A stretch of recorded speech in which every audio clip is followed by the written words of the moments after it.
le monde change rapidement. Non, pour un entrepreneur, il change bien plus rapidement que ça. Il peut changer en un poste ou en un flanc chafaud. Les marchés se dématérialisent, les opportunités apparaissent et disparaissent aussitôt.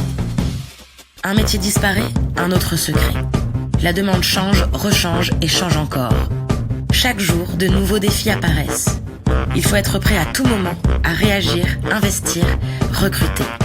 Parce que le monde va trop vite pour s'occuper de ses factures, BNP Paribas Factor fait gagner du temps aux entrepreneurs pour qu'ils développent leur activité, les libèrent des soucis de liquidité et du temps perdu à faire des relances. Le monde va trop vite pour s'occuper de ses factures. Les équipes BNP Paribas Factor mettent tout en œuvre pour financer les entrepreneurs en 8 heures.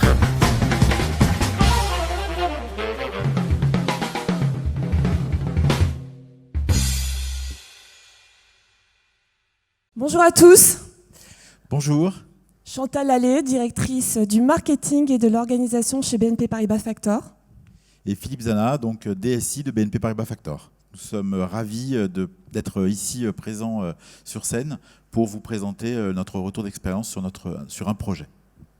Alors tout d'abord, je voudrais parler de l'affacturage. Comme vous avez pu le voir à travers le film, notre principale activité, notre cœur de métier, c'est l'affacturage. Alors l'affacturage, c'est quoi ? L'affacturage, c'est du financement à court terme pour les entreprises de petite taille, de grande taille, tout secteur d'activité confondu. Donc BNP Paribas Factor a pour rôle d'accompagner les entreprises dans leur croissance et notamment de les accompagner dans un problème primordial pour elles, c'est les problématiques de trésorerie. Donc je ne sais pas si vous le savez, mais aujourd'hui, la problématique de délai de règlement est un vrai sujet. Aujourd'hui, le délai moyen de règlement des factures est d'environ 60 jours, plus de 60 jours.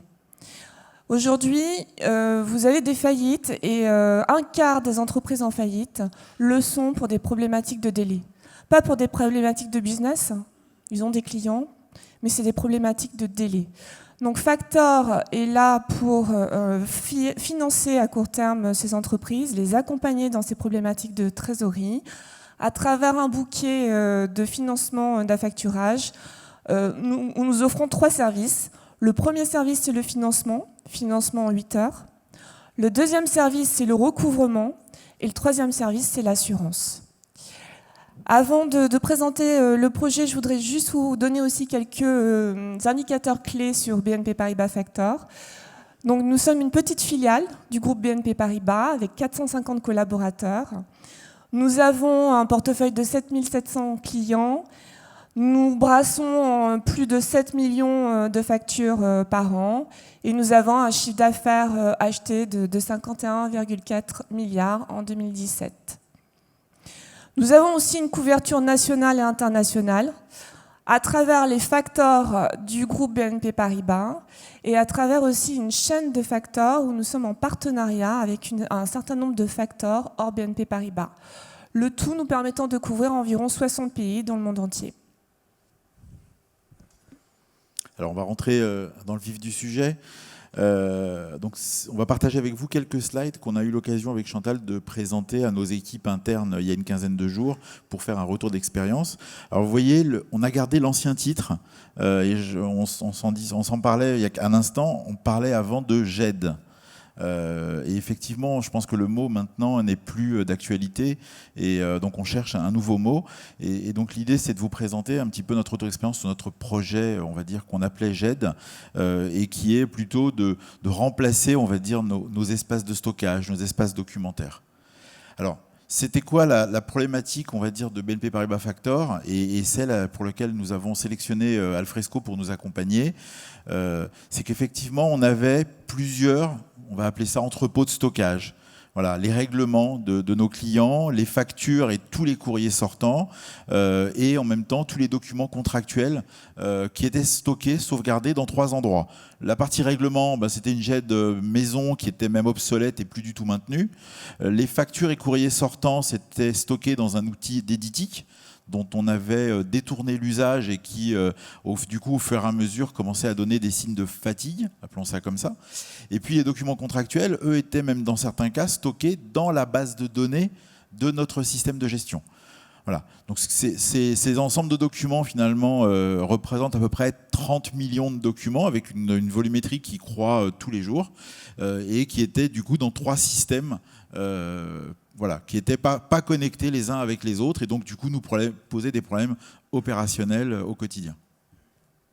Alors, de notre côté, côté métier, c'est-à-dire au niveau des clients, au niveau de nos clients, au niveau aussi de nos collaborateurs en interne, on avait des besoins d'accéder à cette documentation, donc à travers notre CRM notamment.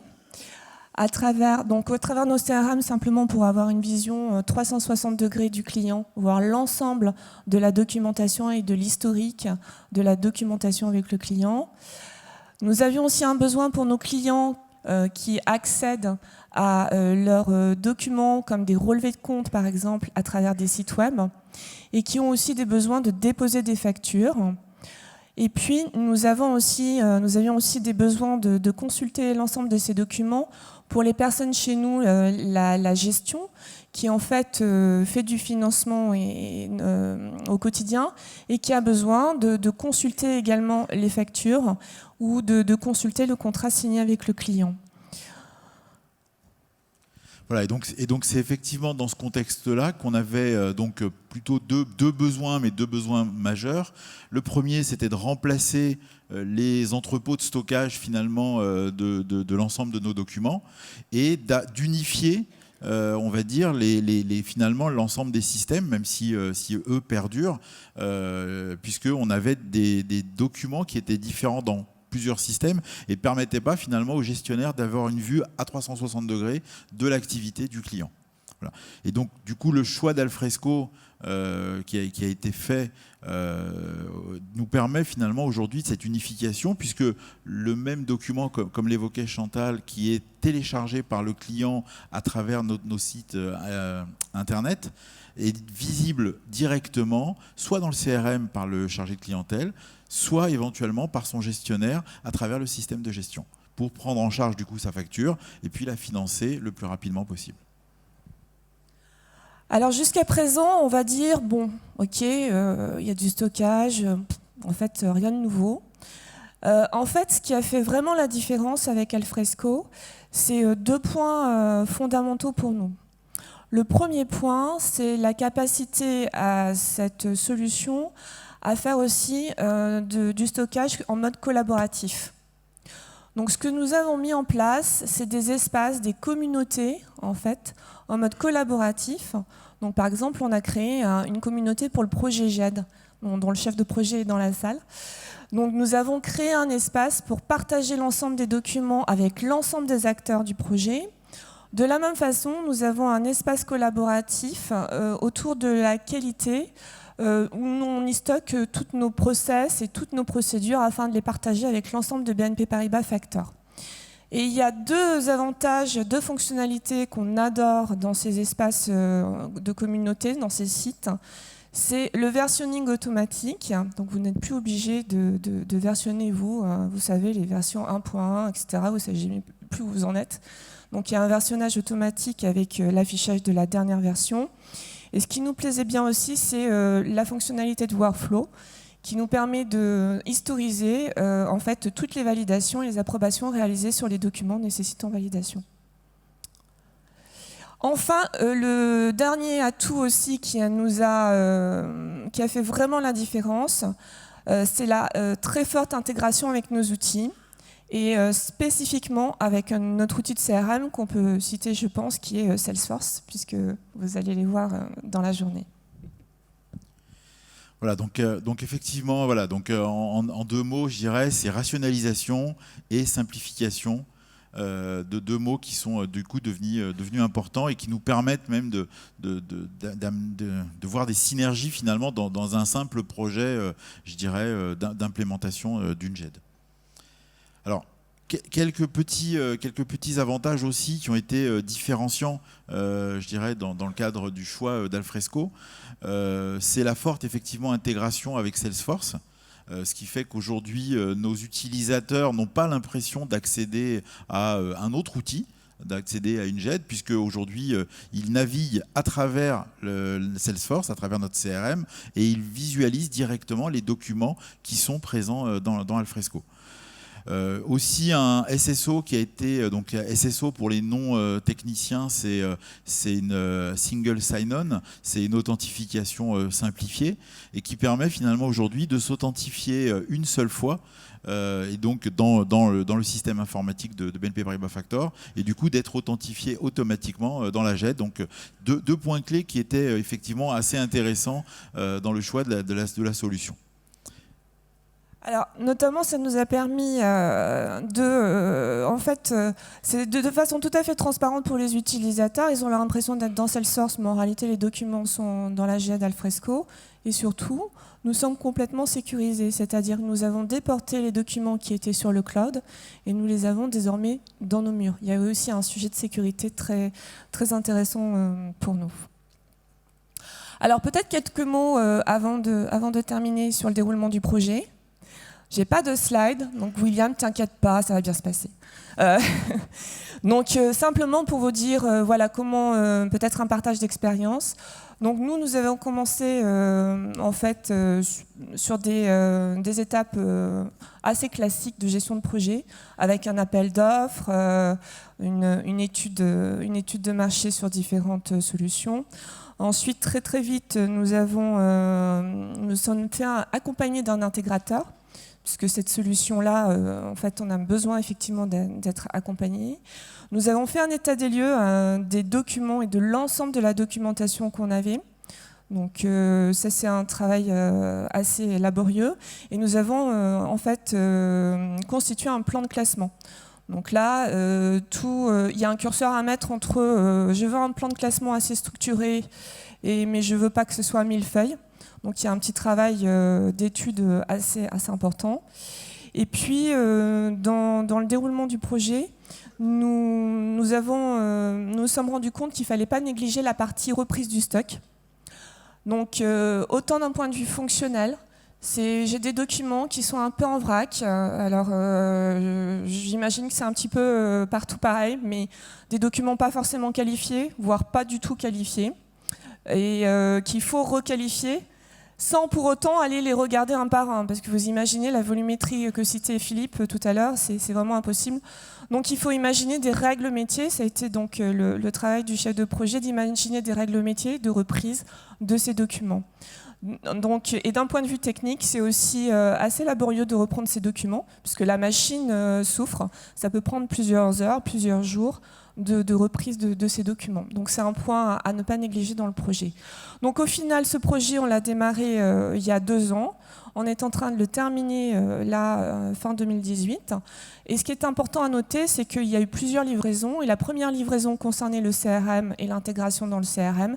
Et on a mis 5 mois pour livrer ce premier lot. Donc un rythme quand même assez dynamique. Voilà, donc effectivement plusieurs étapes intermédiaires qui ont permis surtout de rendre visible, je dirais, le choix de la JET pour les utilisateurs finaux. Donc aujourd'hui, qu'est-ce que c'est finalement que ce projet et que cette plateforme pour BNP Paribas Factor? Ce que j'ai peut-être oublié de préciser au départ, c'est que ça s'inscrit dans notre plan plus global de transformation, on va dire, de notre système d'information, puisqu'en plus le choix de Salesforce avait été fait quelques mois plus tard. Donc voilà, les briques s'enchaînent les unes après les autres.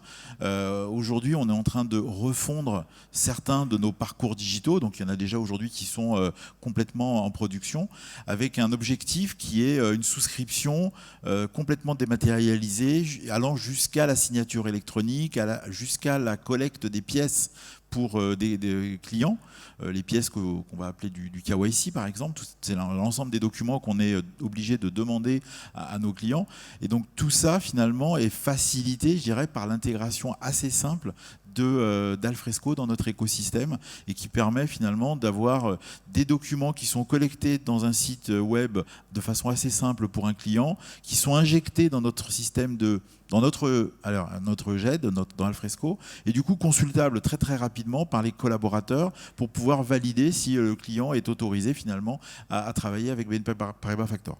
Voilà. Donc finalement un cycle de vie complet pour lequel effectivement la solution Alfresco aujourd'hui facilite la vie à la fois des collaborateurs et aussi de nos clients.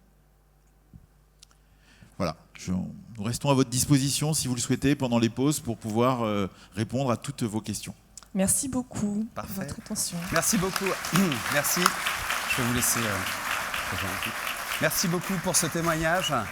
C'est vrai que les équipes de BNP Factor sont très impliquées sur ce projet et je tiens à les remercier parce que aborder ces sujets de manière aussi appliquée avec une approche, une vision fonctionnelle métier et une valeur technologique, c'est quelque chose qui a été parfaitement exécuté. Et, un grand merci à Chantal et à Philippe.